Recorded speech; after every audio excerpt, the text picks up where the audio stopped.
All right, Brian Cox and Bucky Brooks are also back. You all know Marcellus is that dude. Now he's going to show us the best plays from big guys around football. It's time for That Dude's Dude. Marcellus, what you got? According to Brian Cox, I'm soft, too. But let that live. It's time for That Dude's Dude. And we're going to go in the trenches with the big uglies, not just Jason and I. So let's start with number 3. We're going to high school, y'all. We have our first high school players. 2 of the Hokie, St. John Bosco, and Mater Dei go at it. And you can see from St. John Bosco, look at how Hotie's shoulder gets into this. This is a stunt right now from the linebacker and Pote. You got to get 59 and you got to get that shoulder. You got to pin that shoulder right there. 59, you're in bad position. You got your shoulder pinned. So now it's a 2-on-1 situation. Oh, you're supposed to get some help from the tackle. Tackle's supposed to peel out on the linebacker, but instead he doesn't. And that 2-on-1 turns into I split both of you guys in perfect position. Now you're going to hear them all scream out, help! What's wrong? What happened? You know what? 3 guys trying to block 1, and none of them doing their job. So I see you, Suaba. You out there. You're number 3, That Dude of the Week. Let's go to number 2. Let's go to collegiate level. Oh, yeah. Glenn Logan. Look out. Look out. You know what it is, LSU. And you can see Glenn Logan. Nice inside move. Ooh, got him, too. Back on Jake Fromm. And this is how he gets there. First, he's going up against number 77, K. Mays, lined up at the position. And look at this. Ooh, you see that little swim move right there? Now, once again, we got your pin. Once in that position, you got to clear him. That's what Coach always said. Clear him. You clear him with that off arm. And now we got a pin position once again. And even if it's a double team, it doesn't matter as long as you get that clear. And now you can see him get him into that egg roll position. You can't do this in the NFL. You better have some fun while you're in college doing this. Egg rolling guys, head first into the turf. That looks like that almost like a Deacon Jones head slap. They can't do that in today's NFL. Number 1, That Dude of the Week, Frank Clark. Frank the Tank. Oh, my God. Defensive player of the week. NFC 2.5 sacks. Woo-hoo! Do you see how he ran over Colton Miller, your number 1 draft choice? Let's see how he did it. First thing first, Colton Miller, you got to use your arms for not chicken wings, but to punch a guy. So you're sitting out there in the worst position possible. Look at this leg position. John Gruden like, I am not draft this dude for this. Number 1 pick, you bum. Right here, see my prey, Derek Carr. Come to me. I know it's going down right now. And this is the worst thing if you're a Raiders fan to see over and over again. Derek Carr going down for the sack. And Frank Clark, Frank the Tank, you're our number 1 That Dude of the Week. Michigan in the house. Michigan player, former Wolverine. All right, that was awesome, Marcellus. Now let's move from some dudes to some duds, the New York Giants. Oh, man. At 1-5, the Giants have been absolute disaster so far, with Odell Beckham Jr. calling out the team in the media and Eli Manning looking older by the day. It's gotten so bad that owner John Mara threw himself into the fray yesterday, calling out Odell for talking too much and actually coming to Eli's defense. We still believe in him, but, you know, everybody needs to do their jobs in order for us to be successful, and right now that's not happening. I know he's the punching bag right now, but a lot of guys need to play better when you're 1-5. It's not just him. I'm the crazy person that agrees with John Mara. I'm not jumping off the Eli Manning bandwagon just yet. Their offensive line is a problem. The lack of protection is a problem. I get where John Mara is coming from. With that blocking up front, Johnny Unitas, Roger Staubach, and Peyton Manning couldn't do anything. Well, look, if Eli Manning's the punching bag, then John Mara's punch drunk, because the way that he's talking about this team, if I'm sitting there, if I'm playing well on this team, if I'm Saquon Barkley or anybody else, I'm like, we need names and numbers, coach. You need to start pointing fingers. We need to hear that from up top, owner. But if you're not, it's a smart play. I think he's already saying, I'm not going to touch the Eli Manning conversation ever again. He got burned last year when he benched Eli Manning, and the public backlash and criticism made him say, Eli is our starter once again. But I think behind closed doors, the decision has been made. Eli's going to quietly go off into the sunset. But before that, I am not touching that hornet's nest, and I'm not going to go out there and chastise Eli Manning.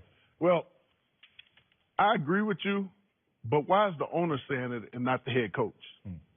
Everybody's speaking on the matter except for the guy that should be, that's the leader of the team that we haven't heard from on Eli, except for the fact that he said we still believe in Eli. A demand or something was told to him when he took the job.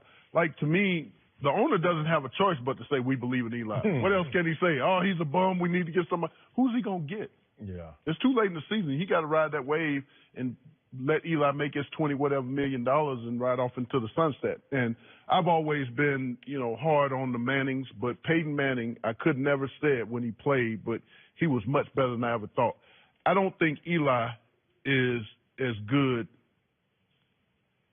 as people give him credit for. Yeah, as advertised, right? So I apologize to Peyton, but Eli is what we thought. So when Eli retires, you gonna apologize to him too? No. I mean, okay, just making sure. I mean, he's Roy Jones Jr. right now.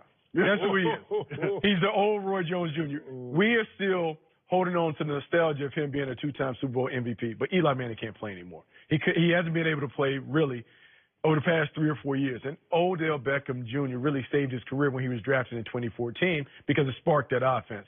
But when you really look at him, he's a limited passer. He can't push the ball down the field. They can't really open up the offense because the things that his playmakers around him do well, he can't do. And when you look at him, he's scared to death of the pocket.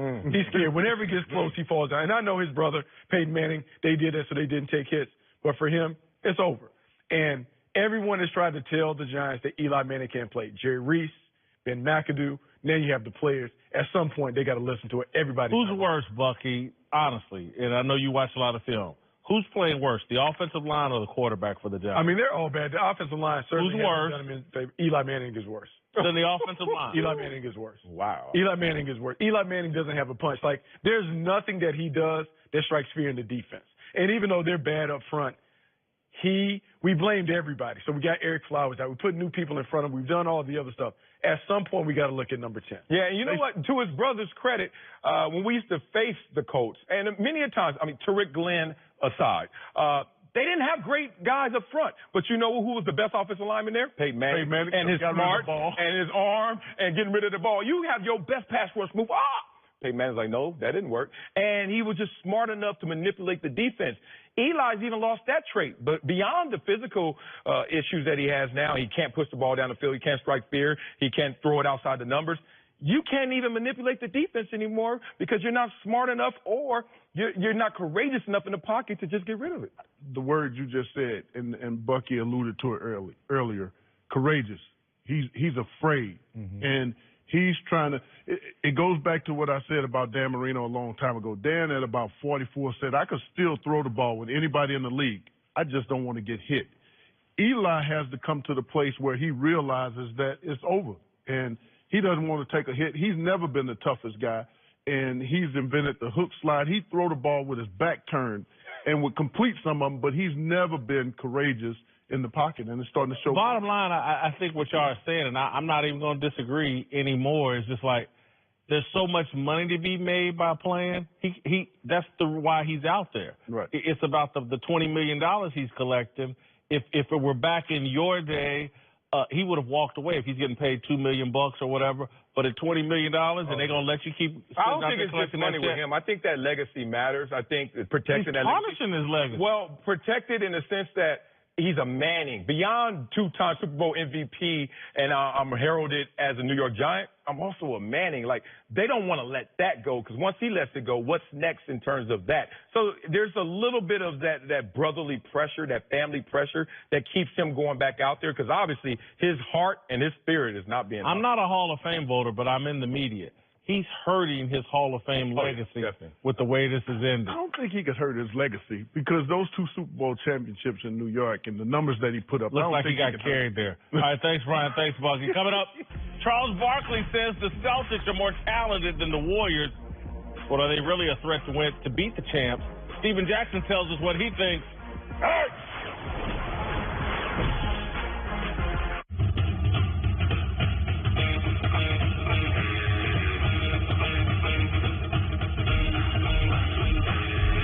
We won't attempt to talk you out of your current car, but Just Drive will do the talking for us. The Volkswagen Drive to Decide event